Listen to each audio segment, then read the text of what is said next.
자, 도식이라고 하는 것은 사고와 연관성이 있습니다. 생각과 연관성이 있다라고 말할 수 있습니다. 그래서 사고, 사고의 틀, 이것으로 반응을 할 수 있는 겁니다. 사고의 틀이 형성되면 반응이 됩니다. 그러나 사고의 틀이 형성되지 않으면 이게 뭐지? 하고 반응하기가 어려운 것이죠. 도식이 형성되었다는 것이 바로 이런 말입니다. 그런데 우리는 기존 도식을 활용할 수도 있고 그 다음에 두 번째, 새로운 도식을 형성할 수도 있습니다. 새로운 도식을 형성할 수도 있어요. 기존 도식을 활용하는 것을 동화라고 말할 수 있고 새로운 도식을 형성하는 것을 조절이라고 말할 수 있습니다. 이 두 가지가 서로 균형을 이룬다. 이 두 가지가 무엇을 이룬다? 균형을 이루었을 때 우리는 그것을 이퀄리브리움이라고 해서 무엇이라냐면 평형화라고 말한다 이 말이에요. 평형화라고 말한다. 자, 평형화의 개념은 바로 이겁니다. 동화와 조절의 균형 상태. 이것을 우리가 바로 평형화다 이렇게 정리할 수 있습니다. 동화는 무엇이냐? 동화는 기존 도식을 활용하는 것이구나. 조절은 무엇이냐? 새로운 도식을 형성하는 것이구나. 이렇게 해서 정리하시면 됩니다. 자, 이제 인지발달 단계 본론으로 들어가면 감각운동기, 전조작기, 구체적 조작기, 형식적 조작기가 있습니다. 감각운동기는 0세에서 24개월 2세, 그 다음에 전조작기는 24개월부터서 7세, 그 다음에 전조작기는 7세에서 12세, 그 다음에 형식적 조작기는 12세에서 성인기까지라고 보시면 됩니다. 자, 여러분들 수업을 듣고 있는 여러분들이나 저는 형식적 조작기라고 생각을 하시면 됩니다. 피아제 이론에 의하면요. 자, 여러분 여기에서는 핵심이 있습니다. 우리가 이제 인지 발달 이론이라고 하는 것은 사고를 이야기하는 겁니다. 따라서 각 단계마다 특징적인 단어들이 존재하는데 그 단어들을 열거하고 교재를 보겠습니다. 자, 피아제의 인지발달 단계입니다.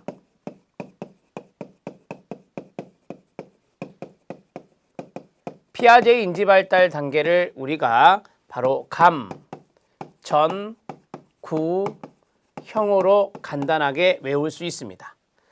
자, 그러면 제가 감각운동기, 그 다음에 쭉 전, 앞전자를 씁니다. 전조작기. 전조작기의 내용이 좀 많습니다. 그래서 전조작기에 해당되는 부분들을 좀 길게 쓰겠습니다. 자, 그 다음에 구체적 조작기. 구체적 조작기도 조금 많습니다. 자, 쭉 가겠습니다. 형식적 조작기.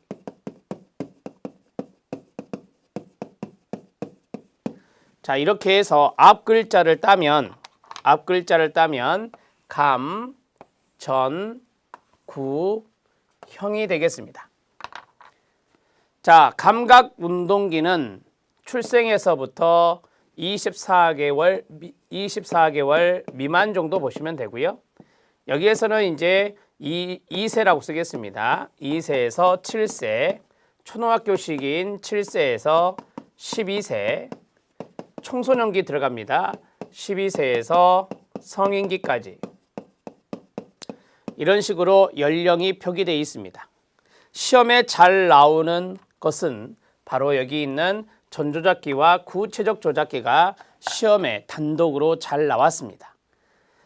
각각의 특징을 제가 키워드로 적는다 했는데 감각운동기는 여기에 하위 6단계가 있습니다.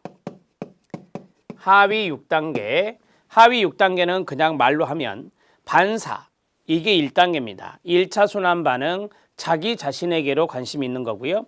2차 순환 반응은 환경에 관심을 보이는 거고요. 2차 도식의 협응은 자기 내부와 환경 간의 교류를 하는 겁니다. 그 다음에 3차 순환 반응은 직립보행이 되기 때문에 새로운 수단을 실험할 수 있는 단계입니다. 마지막 6단계는 상징적 표상 단계라고 해서 그때는 대상 용속성이 획득, 형성 또는 획득되는 시기가 바로 이때입니다. 하위 6단계의 순서를 꼭 아셔야 됩니다. 순서 출제됐고요. 두 번째, 제가 마지막에 대상 용속성이라고 하는 것을 형성 또는 획득한다 이렇게 말씀드렸습니다. 최근에 우리 시험에서 대상 용속성의 획득이라고 해서 시험 문제 지문이 주어졌습니다. 획득이란 단어가 감각운동기라는 것이 확실해졌으니 알아두시기 바랍니다. 이 내용은 다른 교재에서 말이 좀 많습니다. 전조작기에 획득된다는 교재도 있고 여기에 나온 교재도 있는데 이번에 우리 1급 시험에서 이것을 획득으로 주어졌기 때문에 이것은 여러분들이 우리 시험에 맞추어서 대상 용속성의 획득은 감각운동기다 이렇게 알고 계시면 됩니다. 자, 그 다음에 전조작기가 있습니다. 이때부터 이제 좀 미성숙한 사고가 시작이 됩니다. 물론 이때도 마찬가지지만 자, 전조작기 들어갑니다. 나누고 전조작기 때는 자기 중심성이 있습니다. 그 다음에 집중성이 있습니다. 그 다음에 비가역성이 있습니다. 여러분 이 세 가지 때문에 논리적 사고가 안 돼요. 이 세 가지 때문에 논리적 사고가 안 됩니다. 사고 방해 요인 세 가지라고 보시면 됩니다. 자, 시작. 자기중심성, 집중성, 비가역성 됐고요. 그 다음에 물활론이 있습니다. 물활론적 사고, 그 다음에 목적론적 사고, 그 다음에 인공론적 사고, 그 다음에 전환적 추론. 아직 개념을 형성하기 전이기 때문에 전개념적 사고, 전조작기 초기 때는 전개념적 사고를 하고요. 전조작기 후기 때는요, 직관적 사고를 한다고 합니다. 자, 여기 전조작기 때는 아직까지 보정 개념이 형성되지 않아요. 보정 개념 획득이라고 하면 안 돼요.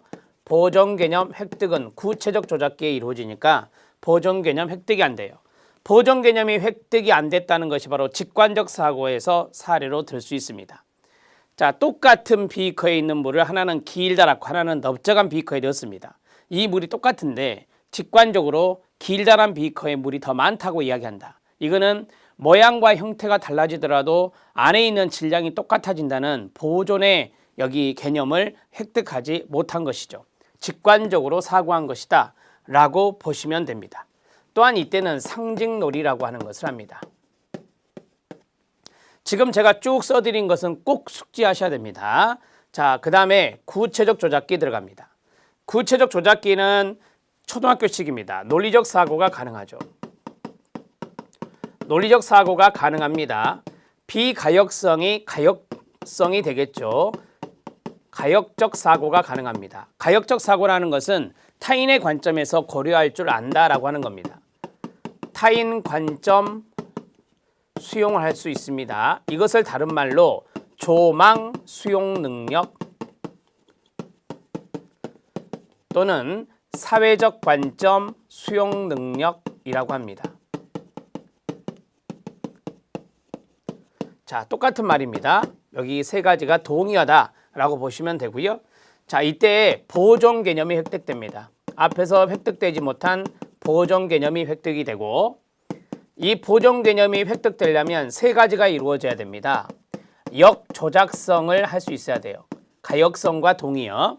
그 다음에 똑같이 더하지도 않고 빼지도 않았으니 가감하지 않았으니 똑같다. 이걸 동일성이라고 합니다. 자, 그 다음에 하나는 높이가, 하나는 넓이가 넓다. 따라서 물이 같다. 보상성이라고 합니다. 이 세 가지가 이루어졌을 때 바로 보정 개념이 획득될 수 있습니다. 그 다음에 획득되는 게 두 개 더 있습니다. 유목화가 있습니다. 유목화는 분류라고 하는 개념이죠. 이것을 획득합니다.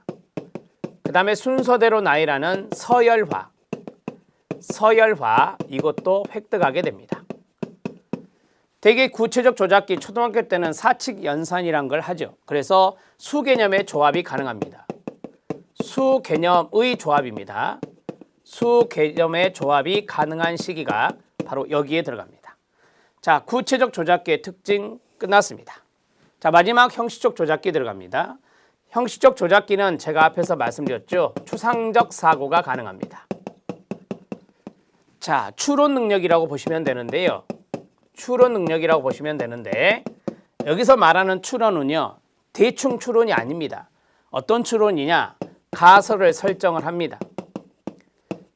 그것을 검증을 합니다. 그걸 가지고 추론할 수 있는 능력입니다. 자, 이러한 것들을 우리가 연역법이라고 하는데 연역적 사고라고 하고 그 다음에 가설을 설정해서 검증하는 거라 가설적 사고라고도 합니다. 자, 이러한 것이 가능해지는 시기예요. 자, 그리고 여기에 대해서 추론을 하잖아요. 그럼 이 추론을 가지고 다가올 미래를 예측할 수도 있습니다. 미래 예측도 가능하다. 이렇게 정리하시면 됩니다. 마지막 하나 더 있습니다. 검증을 하면서 종합적인 고려를 하거든요. 종합적인 고려를 한다. 이게 바로 조합적 사고라고 합니다. 수개념의 조합과는 다릅니다. 가설을 검증하는 데 있어서 여러 가지를 고려해서 검증하는 조합적 사고가 가능합니다. 자, 지금까지 내용이 핵심입니다. 이 핵심 내용을 잘 정리하셔야 됩니다.